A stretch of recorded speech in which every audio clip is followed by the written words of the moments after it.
हरियाणा के अंदर जो नयाब सिंह सैनी से लेके तमाम पुलिस प्रशासन सुस्त पड़ जाता है।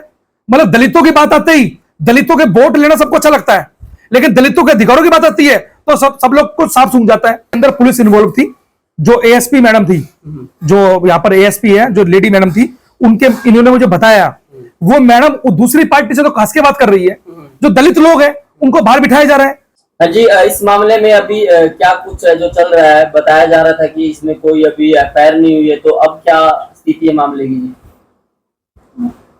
हाँ जी, हम गए थे 17 तारीख को, हमने पे एप्लीकेशन दी थी, लेकिन अभी तक उन पे कार्रवाई नहीं हुई थी, एफआईआर भी नहीं हुई। 11 बजे रात के एफआईआर हो गई, लेकिन उस पे ऐसे मुकदमे लगाए गए जो ना के बराबर है। लेकिन ये भाई जी आए हैं मेरे पास, सुबह 11 बजे पहुंचे हैं, इन्होंने मेरे को सपोर्ट कराया, एक एक बात का मेरे से ऐसे कहा, बहन जी कैसे हुआ, क्या चल रहा है, एक एक बात की इन्होंने मेरे से पर्सनली वो कराया है। बहुत ही मतलब कि मैं इनका तहे दिल से धन्यवाद करूँ, इन्होंने मेरा इतना सपोर्ट कराया। ये अंकल जी हैं, भाई जी हैं, सभी आए हमारे सपोर्ट में। नमस्कार सर। नमस्कार जी सर, आपका शुभ नाम? मेरा नाम लाखन सिंह है और राष्ट्रीय झाड़ू मंच का राष्ट्रीय अध्यक्ष हूँ और इंडियन दलित फोरम का राष्ट्रीय महासचिव हूँ। बताएंगे सर इस मामले में क्या कुछ अभी निकल कर आ रहा है, क्या खैर वगैरह हो गई है? मैंने आपकी जो वीडियो देखी, वीडियो के माध्यम से मुझे जानकारी मिली और जानकारी मिलने के बाद हम लोग लगभग 11 बजे यहाँ पहुंचे। इनके घर पे जैसे हम पहुंचे तुरंत हम लोग एसपी इनको लेकर एसपी कार्यालय से गए। हमने एसपी से बात करना चाहिए तो एसपी मौके पर नहीं था, तो वहां पर हमारी डीएसपी से बात हुई। डीएसपी से लगभग हमारी आधे से पौना घंटा लगातार इस बारे में उनसे मतलब एक तरीके से डिबेट हुई कि एससी एसटी एक्ट बनता कैसे नहीं है। उन्होंने बोला जो एससी एसटी एक्ट नहीं लगाया गया, तो हमने उनसे पूछा कि लगाया क्यों नहीं, हम कारण जानना चाहते हैं। जब वो कारण देने में मतलब सक्षम नहीं हो पाए, हमने उनको बताया कि इसके अंदर जेजे एक्ट बनता है, इसके अंदर एससी एसटी एक्ट बनता है, कैसे बनता है। उनको विस्तार से जब घटना बताई गई, मैडम वहां पर थे सामने, और उसके बाद वहीं पर मौके पर एसएचओ थे, तमाम स्टाफ था, उन्होंने तुरंत बोला। मैंने उनको यह भी बोला है कि एससी एसटी एक्ट कौन सी धारा लगाओगे ये भी हमें देखनी है, अगर आप लोगों ने सही धारा नहीं लगाई तो हम दोबारा आपके पास आएंगे। तो इस बात को उन्होंने एक्सेप्ट किया, नहीं सर आप जो बोल रहे हैं वही काम हमारा होगा। तो उन्होंने बताया मेरे को कि एससी एसटी एक्ट और जेजे एक्ट दोनों एक्ट इस पिक्चर के अंदर फाइल हो चुके हैं। मैंने उनको एक साथ साथ ये बात भी बोली है कि आप मुझे बताओ कि जैसी एससी का मामला आता है तो हरियाणा के अंदर जो नयाब सिंह सैनी से लेके तमाम पुलिस प्रशासन सुस्त पड़ जाता है। मतलब दलितों की बात आते ही दलितों के वोट लेना सबको अच्छा लगता है, लेकिन दलितों के अधिकारों की बात आती है तो सब लोग को साफ सूंघ जाता है। मैंने उनसे बोला कि अगर आप वो कह रहे हैं हम जांच करेंगे, अरे जांच किस बात की करोगे भाई, पहले मुकदमा दर्ज होगा उसके बाद तो जांच होगी। आप हमारा मुकदमा के अंदर एससी एसटी एक्ट नहीं लगा रहे, बच्चे का मैटर है जेजे एक्ट नहीं लगा रहे, और आपने जो धारा लगाई है वो धारा इसके अंदर बनती नहीं है। उसके अंदर जो धारा लगाई है एफआईआर के अंदर वो बनती नहीं है, और सारी की सारी बेलेवल धारा है। 2 साल से ऊपर 1 साल से सजा नहीं किसी के अंदर, वो तो थाने से बेल मिल गई थी रात को उसको। लेकिन जब हम लोगों ने देखा इस मामले का, आपकी वीडियो देखी, उपासना जी, कमल बनवोरी भाई जो सोशल मीडिया पर लगातार हम लोगों ने देखा, उसके बाद से हम लोग लगातार रात को टीम बनाई गई। राष्ट्रीय झाड़ू मंच का एक डेलीगेशन जो यहाँ पहुंचा, और पहुंचने के बाद इस मामले को बिल्कुल मतलब निष्ठा ईमानदारी के साथ हम लोगों ने वहां जाके डिबेट करी, बात करी, और एट द एंड ये हुआ कि इसके अंदर एससी एसटी एक्ट लग गया और जेजे एक्ट भी लग गया। अभी मैडम को फोन आ रहे हैं लगातार थाने से कि आप आइए और अपनी एफआईआर दोबारा जो हमने ऐड करा है वो ऐड सेक्शन लेके जाइए, क्योंकि एफआईआर के अंदर अब तो ऐड हो नहीं सकते, तो उसके लिए जो अलग से सेक्शन लगाए गए हैं उसी कॉपी को दी जाएगी। अच्छा सर, जिस तरह से धाराएं लगाई गई थी तो आपको क्या प्रतीत हुआ, क्या लग रहा था कि जो इसमें जो लोग दोषी है उनको बचाने का कुछ षड्यंत्र रचा गया था? इसके अंदर 100% इसके अंदर पुलिस इन्वॉल्व थी। जो एएसपी मैडम थी, जो यहाँ पर एएसपी है, जो लेडी मैडम थी, उनके इन्होंने मुझे बताया वो मैडम दूसरी पार्टी से तो खास के बात कर रही है, जो दलित लोग हैं उनको बाहर बिठाया जा रहा है। कानून बना हुआ है एससी एसटी एक्ट हमारे लिए, और हमारे लिए उसका यूज नहीं हो रहा है। वो इस तरीके से मैडम इस तरीके से मतलब उनके सपोर्ट में थी कि किसी तरीके से उनको बचाया जाए।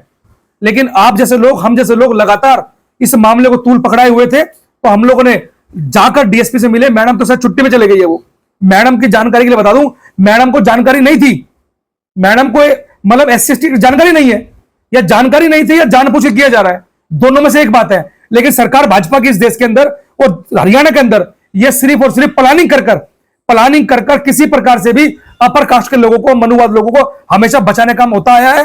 और एससी एसटी एक्ट को ऐसे झूठे मामले बताकर वो खत्म करने का जो षड्यंत्र है वो भाजपा सरकार लंबे समय चलाए हुए है। लेकिन हम लोग ऐसे लोगों का पर्दाफाश करेंगे और ऐसे लोगों के विरोध में हम लोग खड़े रहेंगे। सर जिस तरह से इस स्कूल के अंदर है, इस बच्चे को तिलक लगाकर आने के लिए बोला गया और फिर ये लगातार गया ये, क्या स्कूल के अंदर कोई ऐसा जैसे तिलक लगाकर जाना या कोई ऐसी विद्या को फॉलो करना ये होता है सर? अरे वो गुरुकुल नहीं है, वो स्कूल था, और स्कूल के अंदर हम बच्चे को पढ़ने भेज रहे हैं, और पढ़ने के बाद आप उससे पूछ रहे हो कि आप किस भगवान को मानते हो, किस देवता को मानते हो, आपके अंदर किस में आस्था है, आप तिलक लगा के आना, आप जय श्री राम बोलना। अरे ये भाई स्कूल का राइट नहीं है, हमारा राइट है। हम क्या करें, किसको पूजे, किसको माने, ये हमारा राइट है। वो हमारे फंडामेंटल राइट के अंदर भी दखलंदाजी कर रहे हैं। इसके अंदर पूरा प्री प्लान है, वो मनुवादी सोच के साथ वो लोग चाहते हैं जितने भी ब्रिलियंट बच्चे हैं, ये व्यक्ति, ये लड़का ब्रिलियंट है, 70% के साथ जो है अभी 6th 7th क्लास से पास हुआ है, और उसके बावजूद स्कूल के अंदर हर अपनी समस्या को लिखित में दे रहा है। तो उसको ये डर था, उनको ये डर था कि जो अन्य बच्चे हैं, जनरल कास्ट के बच्चे हैं, उनको ये लगातार जो है पढ़ाई के मामले बीट कर रहा है। तो वो लोग घबरा रहे हैं किसी प्रकार से भी इनकी जो पौध है, जो आने वाली पीढ़ी है हमारी, उसको कैसे रोका जाए। वो उसने पूरी प्री प्लान कर स्कूल के अंदर कोई कौशिक, हरिओम कौशिक सर थे, वो लगातार बोल रहे हैं कि इस काले चूड़े के साथ में बैठो। मतलब इस तरह का शब्द आप समझ सकते हो कि जो शब्द बैन हो, SC/ST एक्ट के अंदर इन्वॉल्व होता हो, उस 12 साल के बच्चों को बोलते हैं कि इस काले चूड़े के साथ मत बैठियो। तो आप समझ सकते हो स्कूल नहीं है, वो स्कूल नहीं है, जातंक के आतंकवाद के अड्डे हैं, ये स्कूल नहीं है, ये अड्डे हैं। ऐसे स्कूल पे भी कार्रवाई करनी चाहिए। बिल्कुल, मैंने DSP से बनती है ऐसी? 200% बनती है। मैंने DSP से इस बारे में बात की है, मैंने स्कूल की रिपोर्ट वहां पे दी है, और स्कूल के अंदर DSP ने इनके सामने बोला है कि जो हरिओम कौशिक है और इनके बच्चों के दोस्तों के नाम लिखवाए गए हैं, जिनको बोलता था वो लोग, जो बताते थे इसको, वो सारे नाम हम लोग लिखवा के आए हैं। उस स्कूल की प्रिंसिपल का रवैया से लेके स्कूल का रवैया हम लोग बता कर आए हैं। आने वाले समय के अंदर DSP ने बोला है कि सर आपको दूध का दूध, पानी का पानी हम लोग करके देंगे। वो एक अलग मैटर ने स्टार्ट कर दिया स्कूल का। जो ये मैटर था, जो जाति सूचक शब्द फोन पे बोले गए, बहन जी को असली रखते बारे में बोला गया, भाई साहब की नौकरी खाने के बारे में बोला गया, उसके बारे में जो कार्रवाई थी, वो तीनों लोग अरेस्ट कर लिए गए। SHO ने मैं बताया, जो सिटी थाने के SHO है वो भी वहां मौके मौजूद थे। उसके बावजूद अरेस्ट करने के बाद हमने बोला इसके अंदर सेक्शन ऐड कीजिए, तो तभी के तभी उसके अंदर सेक्शन ऐड कर लिए गए, और सेक्शन के माध्यम से अभी शायद आधे पौने घंटे के अंदर वो कॉपी इनको मिल जाएगी। अच्छा सर, उस कॉल रिकॉर्डिंग के अंदर पता चला कितने व्यक्ति हैं सम्मिलित, उसमें कितने बच्चे? उसके अंदर टोटल 3 व्यक्ति थे जो हमने भी सुनी रिकॉर्डिंग। एक कोई दीपक शर्मा नाम का व्यक्ति था, और दीपक शर्मा की मतलब जो तूफान, जो अपने आपको बता रहा था कि हम लोग तूफान है और हम लोग ये कर देंगे वो कर देंगे। अरे भाई, जब आप लोग तूफान हो तो इस बच्चे पे तूफानी क्या दिखा रहे हो भाई? किसी कोराम से टकराओ, तूफान है तो कोराम से टकराओ ना।